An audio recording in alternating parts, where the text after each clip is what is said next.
A fazenda Vista Alegre se erguia majestosa sobre as terras vermelhas do interior, cercada por cafezais que se estendiam até onde a vista alcançava. O coronel Anselmo Pereira de Castro era dono de tudo o que os olhos podiam ver, e até mesmo de muito do que estava além disso. Homem de voz grave e coração de pedra, ele era temido por todos os trabalhadores, respeitado por uns poucos e odiado, em silêncio, por muitos que conheciam sua dureza. Sua filha, Esperança, era a única luz que ainda restava naquela casa imensa e fria.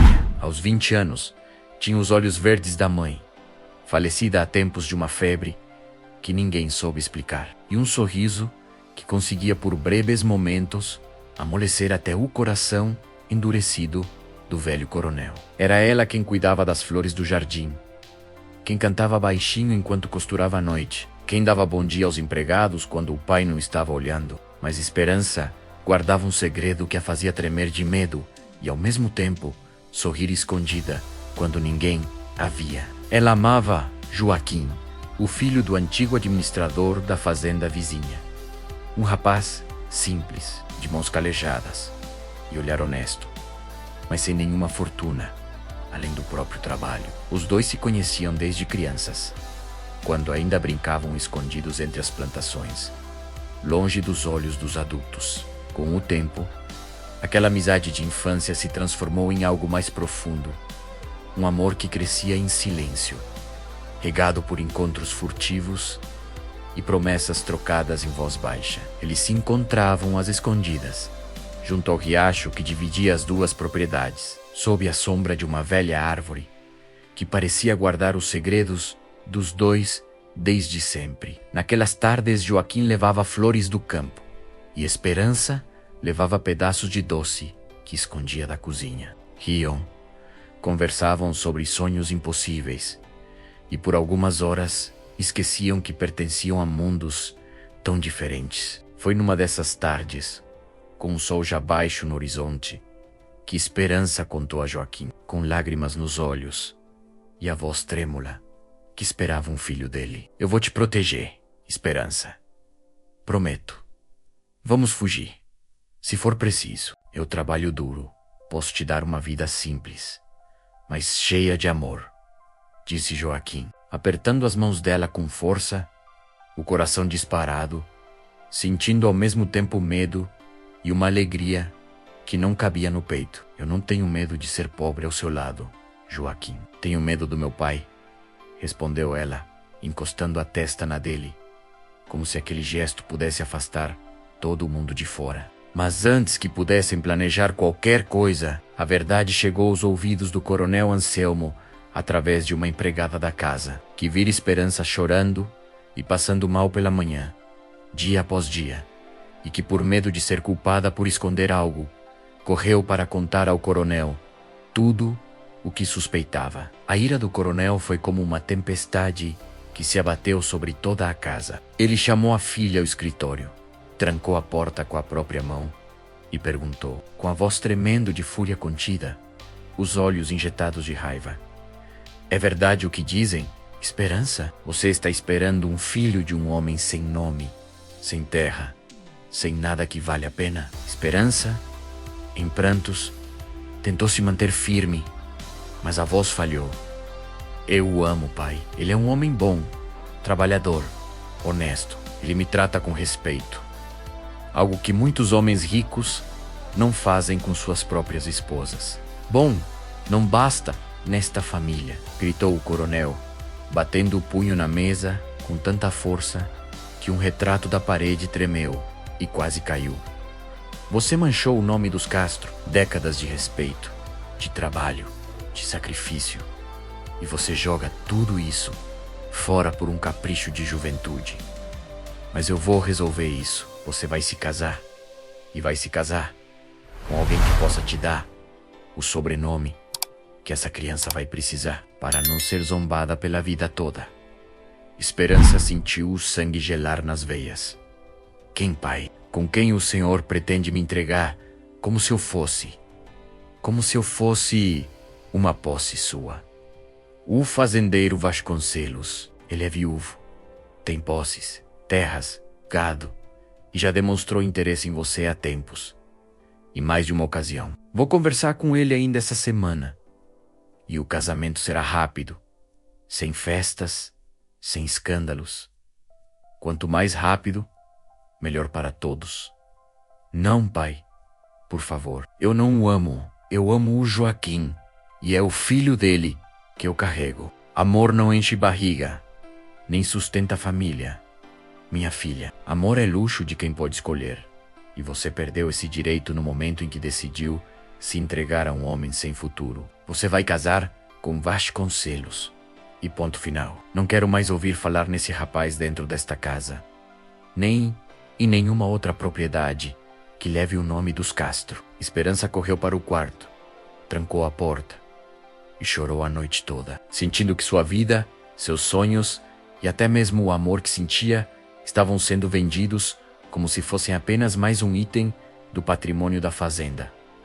Uma mercadoria a ser negociada para salvar as aparências de uma família que valorizava mais o nome do que o coração de quem o carregava. Enquanto Esperança vivia seus dias mais sombrios, presa entre paredes que antes eram seu refúgio e agora parecia uma prisão de pedra e silêncio. Joaquim vivia também os seus próprios dias de angústia, sem saber notícias da mulher que amava, proibido até de se aproximar das terras da fazenda Vista Alegre, sob ameaça de ser expulso da região, junto com sua família. Foi nesse momento de desespero que uma notícia inesperada chegou à pequena casa onde Joaquim morava com a mãe, mudando para sempre o rumo daquela história. Um advogado da capital, vestido com um terno escuro, que destoava completamente daquela região simples, chegou trazendo papéis selados, lacres oficiais e uma história que ninguém ali imaginava existir. O senhor é Joaquim Pereira da Silva, filho de Maria da Silva e do falecido Benedito Alves. Sou eu. Sim, senhor, respondeu Joaquim, confuso, olhando de soslaio para a mãe, que empalideceu visivelmente diante daquelas palavras. Tem humor e uma informação que precisa ser tratada com calma. Seu pai biológico não era o senhor Benedito, o homem que o criou com tanto carinho e dedicação. Seu verdadeiro pai era um comerciante de grandes posses, dono de armazenes terras e investimentos em 3 cidades diferentes, que nunca teve outros filhos reconhecidos. Ele faleceu recentemente, de causas naturais, e em seu testamento deixou tudo para o senhor: propriedades, uma considerável fortuna em ouro, títulos e ações de comércio. Joaquim sentiu o mundo girar diante dos seus olhos. As pernas fraquejaram e ele precisou se sentar na cadeira mais próxima, sentindo o coração bater descompassado. Sua mãe, que sempre escondera aquele segredo por vergonha, medo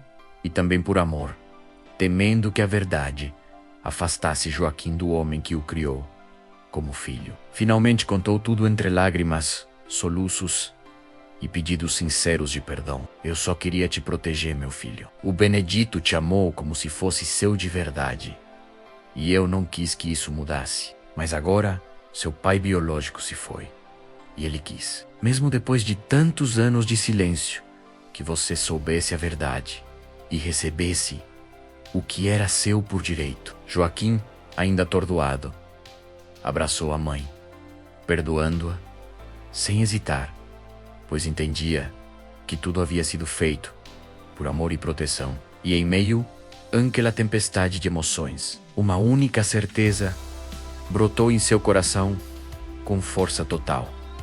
Agora ele tinha o poder de lutar por esperança. Não como um homem rico tentando comprar o amor de alguém, mas como um homem que finalmente poderia oferecer à mulher que amava a vida que ela sempre mereceu ao lado dele, com dignidade, segurança e respeito. Mas o tempo era curto e cada hora contava. Ele descobriu, através de um antigo amigo que trabalhava como capataz na fazenda Vista Alegre, que o coronel Anselmo já havia acertado os detalhes do negócio com o fazendeiro Vasconcelos. O casamento estava marcado para o domingo seguinte, e o dote, uma quantia alta em dinheiro e em terras de boa produção, seria pago no dia seguinte à cerimônia. Joaquim não teve dúvidas, nem hesitou um segundo. Foi até o escritório do advogado. Assinou os papéis necessários para liberar parte de sua nova fortuna e contratou um intermediário de confiança, um homem discreto e experiente em negociações, para ir até a fazenda Vista Alegre em nome de um comprador interessado nas terras ao norte da propriedade.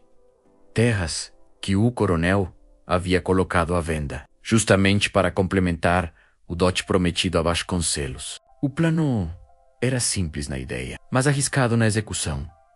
Joaquim compraria as terras por um valor muito acima do justo, tão alto que o coronel não teria mais motivo financeiro para insistir no casamento com Vasconcelos, já que a necessidade daquele dinheiro desapareceria por completo. E, paralelamente, enviaria uma carta anônima a Vasconcelos, revelando que a moça que ele pretendia desposar estava grávida de outro homem, informação que, ele sabia, faria o orgulhoso fazendeiro recuar imediatamente, por pura questão de honra e reputação diante da sociedade. Tudo precisava ser feito antes do casamento, marcado para o domingo seguinte. E cada minuto que passava parecia uma eternidade para Joaquim, que mal conseguia dormir, pensando em Esperança sozinha, assustada, sem saber que alguém estava se movendo, em silêncio, para mudar todo o rumo daquela história. O sábado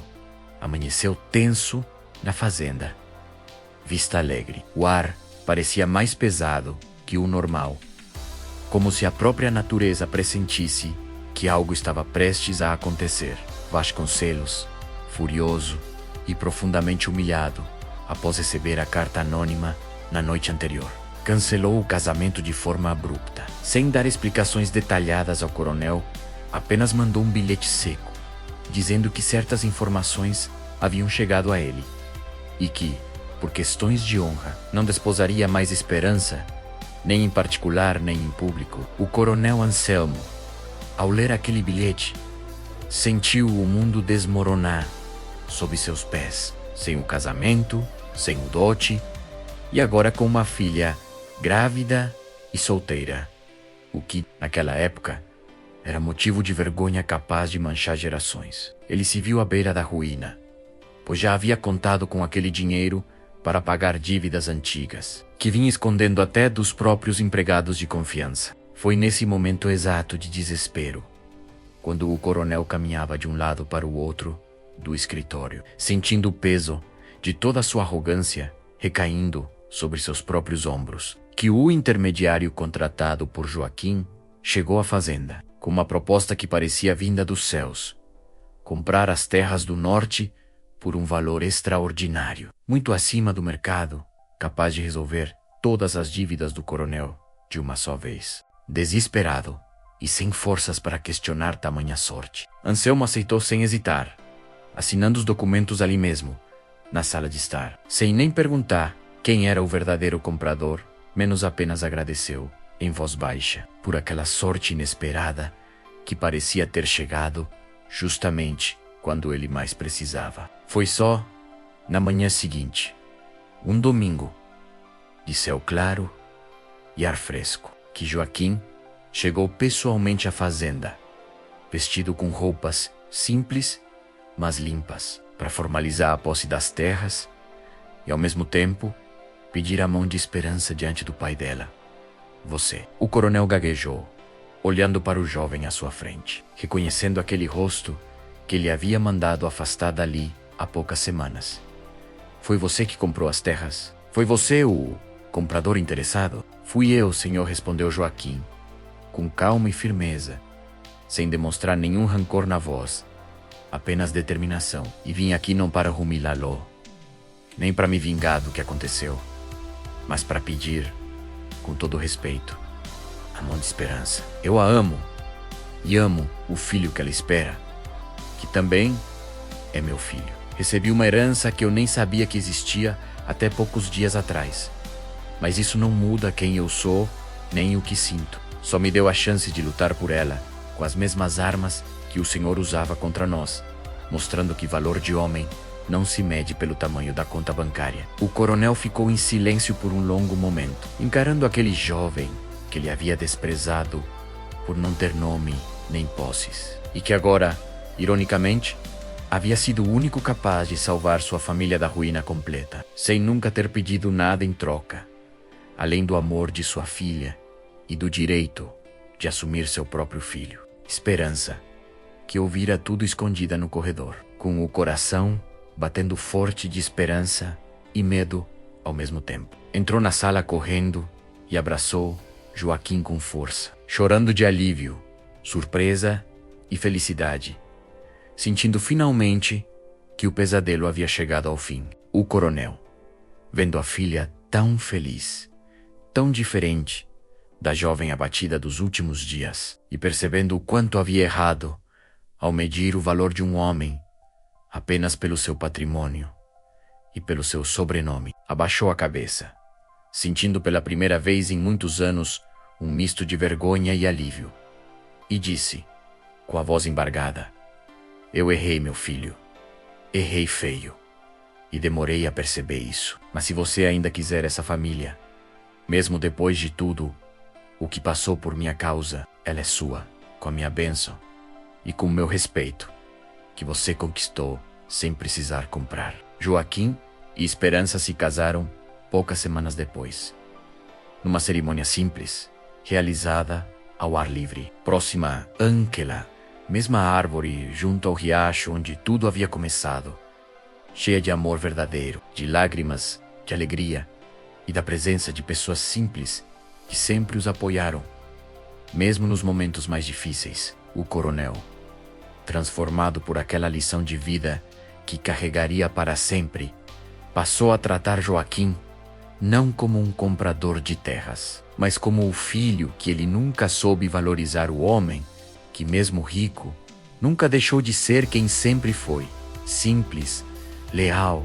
trabalhador e movido por um amor verdadeiro, capaz de enfrentar qualquer obstáculo, mesmo os impostos por quem deveria protegê-lo. Essa história nos ensina que o verdadeiro valor de uma pessoa nunca está no que ela possui, mas no que ela é capaz de fazer por amor. O coronel mediu Joaquim pelas posses que ele não tinha e quase destruiu a felicidade da própria filha por orgulho, vaidade e preconceito. Mas o destino, com sua sabedoria silenciosa, mostrou que a fortuna pode vir e ir, mas a fidelidade, a coragem e o amor verdadeiro são as únicas riquezas que realmente sustentam uma vida e atravessam gerações. Quantas vezes julgamos as pessoas pelo que elas têm e não pelo que elas são? Quantas vezes o orgulho nos impede de ver o amor verdadeiro bem na nossa frente, escondido sob roupas simples